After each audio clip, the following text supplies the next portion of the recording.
Romanos capítulo 9. O lamento de Paulo por Israel. Digo a verdade em Cristo, não falo em verdades, minha consciência o confirma no Espírito Santo. Nota de rodapé 1.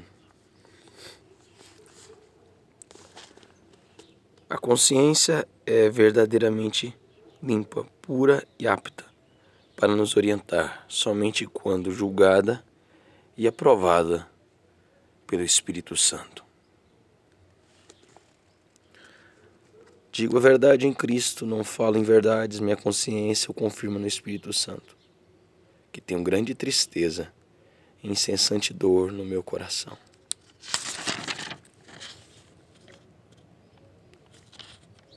Porquanto eu mesmo desejaria ser amaldiçoado e separado de Cristo por amor de meus irmãos, que são meus parentes segundo a carne. Nota de rodapé 2.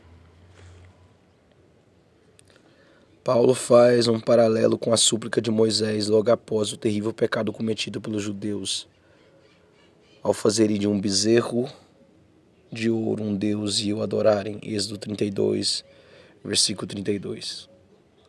Esse grande amor de Paulo pelas almas dos seus semelhantes também deve nortear as ações missionárias e evangelizadoras da igreja em todo o mundo, os quais são israelitas, de quem são a adoção, a glória e as alianças, a promulgação da lei, o culto e as promessas. Nota de rodapé 13. Nota de rodapé 3.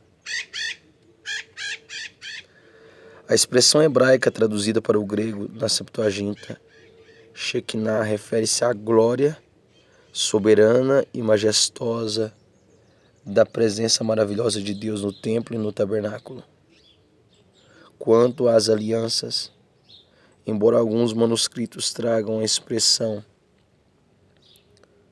no singular, numa alusão à aliança celebrada no Monte Sinai, Êxodo 34, 8, os melhores originais se referem a todas as alianças firmadas por Deus com seu povo, com Abraão, Gênesis 15, 17 a 21, Gênesis 17, do versículo 1 ao 8, com Moisés, Êxodo 19, versículo 5, Êxodo 24, do versículo 1 ao 4, renovada nas planícies de Moabe, Deuteronômio 29, do versículo 1 ao 15, dos montes de Ebal, Gerizim e em Siquém.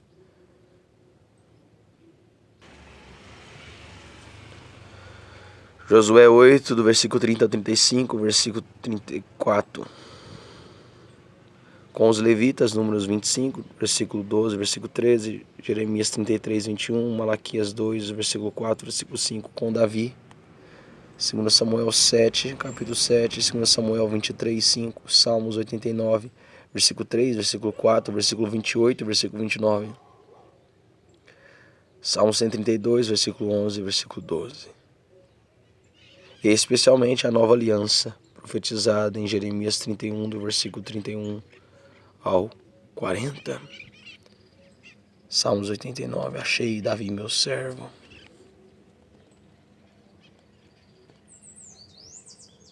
Os quais são israelitas, de que são a adoção, a glória, a Shekinah, as alianças, a promulgação da lei, o culto e as promessas. De quem são os patriarcas, e a partir deles é traçada a linhagem humana de Cristo, que é Deus acima de tudo e de todos. Seja Ele louvado para sempre. Seja Ele louvado para sempre. Amém. Nota de rodapé 4. Nesse trecho encontramos uma das declarações mais claras e exatas sobre a absoluta divindade e humanidade de Cristo. Outras passagens corroboram com essa afirmação de Paulo. Mateus capítulo 1, versículo 23, Mateus 28, versículo 19, Lucas capítulo 1, versículo 35, Lucas 5, do versículo 20 ao 21, João capítulo 1, versículo 1, versículo 3, versículo 10, versículo 14, versículo 18, João capítulo 5, versículo 18, João capítulo 20, versículo 28, 2 Coríntios capítulo 13, versículo 14, Filipenses capítulo 2, versículo 6, Colossenses 1, versículo 15 a 20, Colossenses capítulo 2, versículo 9, Tito capítulo 2, versículo 13, Hebreus capítulo 1, versículo 3 ao versículo 8, 2 Pedro capítulo 1, versículo 1, 1 João capítulo 5, versículo 20, Apocalipse capítulo 1, versículo 13 ao versículo 18, Apocalipse capítulo 22, versículo 13. Deus cumpre suas promessas. Não imaginemos que a palavra de Deus possa ter falhado, porquanto nem todos os descendentes de Israel são israelitas fiéis. Nem por serem descendência de Abraão se tornaram todos filhos de Abraão. Ao contrário, por intermédio de Isaac a tua descendência será considerada. Nota de rodapé 5. Paulo faz uma clara distinção entre os judeus, segundo a descendência sanguínea à carne, e os verdadeiros israelitas, que através da fé são os legítimos filhos de Abraão. Paulo vê em Isaac uma prefigura de Jesus Cristo, que é, portanto, filho de Abraão. Por meio de Cristo somos igualmente os filhos da promessa feitas a Abraão, Gênesis 21, versículo 12, Gênesis 18, versículo 10, versículo 14. Em outras palavras, não são os filhos naturais que são filhos de Deus, mas os filhos da promessa que são considerados como descendentes de Abraão. Pois foi assim que a promessa foi declarada. No tempo certo virei novamente, e Sara dará à luz um filho. Esse não foi o único evento, também os filhos de Rebeca tiveram o mesmo progenitor, nosso pai Isaque. Contudo, antes mesmo que os gêmeos nascessem ou realizassem qualquer obra, boa ou má, para que o plano de Deus segundo a eleição permanecesse inalterado, não por causa das obras, mas sim por aquele que chama. Foi-lhe dito, o mais velho servirá ao mais novo. Nota de rodapé 6. Paulo deixa evidente que Deus escolheu Jacó, não pelo cumprimento de quaisquer condições prévias, obras ou leis, mas por causa de sua vontade livre e soberana. Esta promessa não se refere somente a Esaú e Jacó, Gênesis 25, versículo 23, mas também às nações que surgiram a partir deles. Os filhos de Esaú, os edomitas, estiveram por longos períodos sujeitos a Israel. 2 Samuel, capítulo 8, versículo 14, 1 Reis, capítulo 22, versículo 47. O propósito divino era a concretização na eleição que ele é concretizado na eleição que ele faz. Efésios capítulo 1, versículo 4. Como está escrito, amei a Jacó, mas rejeitei a Esaú. Que conclusão podemos tirar? Acaso Deus não é injusto? De modo algum. Quando ele declara a Moisés, terei misericórdia de quem eu quiser ter misericórdia, e terei compaixão de quem eu desejar ter compaixão. Assim, claro está que isso não depende da vontade, tampouco do esforço do ser humano, mas da maneira como Deus focaliza a sua misericórdia. Nota de rodapé 7. Citar as contundentes declarações de Moisés, Êxodo 33:19. Paulo demonstra que a compaixão e a misericórdia de Deus não estão sujeitas a qualquer força do universo, muito menos ao controle humano. Apenas à sua absoluta e livre graça, justiça e vontade. Deus tratou a Isaque e Ismael, bem como a Jacó e a Esaú, por meio de sua soberania e onisciência, usando do direito que ele tem de oferecer sua misericórdia a quem desejar. Pois diz a Escritura ao faraó, eu o levantei exatamente com esse propósito, revelar em ti o meu poder, e para que o meu nome seja proclamado por toda a terra. Portanto, ele tem misericórdia de quem deseja e endurece o coração de quem quer. Nota de rodapé 8. Deus, em geral, não impede ninguém de fazer o mal. Isso não quer dizer que o faraó de Êxodo foi criado para ser um homem cruel e insensível, mas diante das circunstâncias que o deveriam ter levado ao arrependimento, ele, por sua livre decisão, permaneceu incrédulo e duro de coração. Êxodo 9:16, Êxodo 8:15, Êxodo 7:3, Êxodo 15:13, Josué 2, do versículo 2 ao 11, Josué 9:9, 1 Samuel 4:8. Deus não é arbitrário em sua misericórdia. Paulo revela que o grande motivo da rejeição de Israel por Deus é a sua renitente incredulidade, versículo 30 ao 32.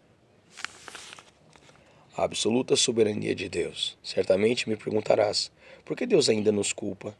Pois, quem pode se opor à sua vontade? Todavia, quem és tu, ó homem, para questionares a Deus? Acaso aquilo que é criado pode interpelar seu Criador dizendo, por que me fizeste assim? O oleiro não tem todo o direito de produzir do mesmo barro um vaso para fins nobres e outros para usos menos honrosos? Mas o que tens a dizer se Deus suportou com muita longanimidade os vasos da ira, preparados para destruição, porque desejas manifestar a sua ira e porque desejava manifestar a sua ira e tornar conhecido o seu poder. Nota de rodapé 9. Não cabe ao homem murmurar contra o direito soberano que o Criador tem de realizar o que bem entender com sua criação. E filhos. Entretanto, a tônica desta passagem está na misericórdia de Deus, que suporta com infinita paciência e persistência e a crescente maldade humana, fortemente influenciada pelo diabo, retardando sua ira por séculos e séculos. 2 Pedro, capítulo 3, do versículo 7 ao 9. A fim de que fosses conhecidas as riquezas de sua glória, para que os vasos de sua misericórdia, que preparou com grande antecedência para a glória, a fim de que fossem conhecidas as riquezas da sua glória, para com os vasos de sua misericórdia, que preparou com grande antecedência para a glória. Quero dizer a nós próprios, a quem convocou não apenas dentre os judeus, mas igualmente dentre todos os gentios, como diz ele também em Oséias, chamarei meu povo a quem não é meu povo, e chamarei minha amada a quem não é minha amada.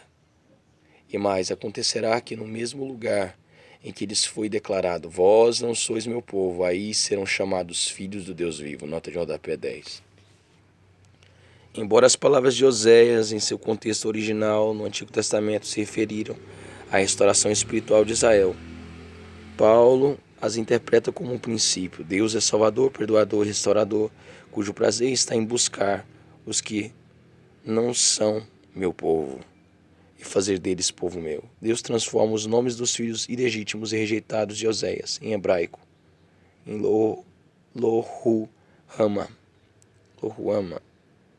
não objeto da minha afeição, Lo-ami, ou não meu parente, em povo meu, Oséias 1:10. Paulo aplica esse princípio à inclusão dos gentios de modo soberano no relacionamento pactual com o Senhor, conforme o capítulo 11. E mais, acontecerá que no mesmo lugar em que lhes foi declarado, vós não sois meu povo, aí serão chamados filhos do Deus vivo. Também Isaías proclama em relação a Israel, ainda que o número dos israelitas seja como a areia do mar, apenas o remanescente é que será salvo. Porquanto o Senhor executará sobre a terra uma sentença rápida e de uma vez por todas. E como disse a Isaías anteriormente, se o Senhor dos Exércitos não nos tivesse deixado descendentes, já estaríamos como Sodoma e Gomorra. Nota de rodapé 11. Essas passagens de Isaías revelam que apenas um pequeno remanescente sobreviverá em comparação à grande maioria dos judeus que não reconheceram a salvação do Senhor em Cristo.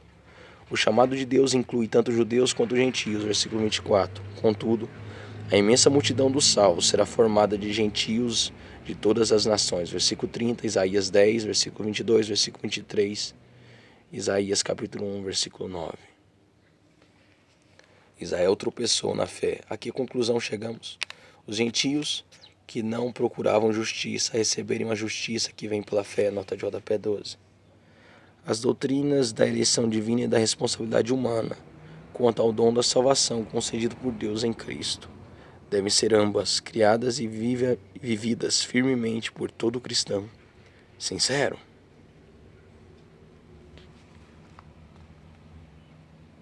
Entretanto, Israel, que buscava uma lei que trouxesse justiça, não alcançou. E por que não? Porque não a buscava pela fé, mas como que por meio das obras. Eles tropeçaram na pedra de tropeço, nota de rodapé 13. O fracasso de Israel não foi ter buscado desesperadamente uma vida justa diante de Deus. O grande pecado foi a arrogância e a prepotência em acreditar que suas muitas obras externas, regras e rituais poderiam constranger Deus a lhes tratar com deferimento, sem prestar atenção à falta da fé pura e sincera em seus corações.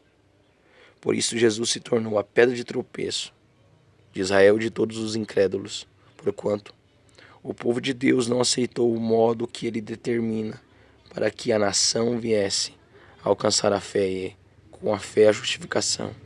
Confiando em seus próprios métodos e obras, Israel rejeitou o Filho de Deus, o Messias, prometido. 1 Pedro 2, versículo 4 a 8, Salmo 118, versículo 22, Lucas 20, versículo 17, versículo 18. Como está escrito, eis que ponho em Sião a pedra de tropeço e uma rocha de escândalo, mas aquele que nele confia jamais será envergonhado. Nota de rodapé 14. Paulo combina alguns textos do profeta Isaías, extremamente respeitado pelos líderes religiosos dos judeus, para apelar ao coração e ao entendimento de Israel. Originalmente, o profeta falava do remanescente fiel à esperança do futuro, incorporado pessoalmente no Messias da casa de Davi. Essa passagem constitui no testemunho, que era o uso apologético de passagens do Antigo Testamento pelos discípulos do Senhor da igreja primitiva, a fim de defender o messianato de Cristo e ensinar que só a fé em Jesus leva à salvação. Isaías 28, versículo 16.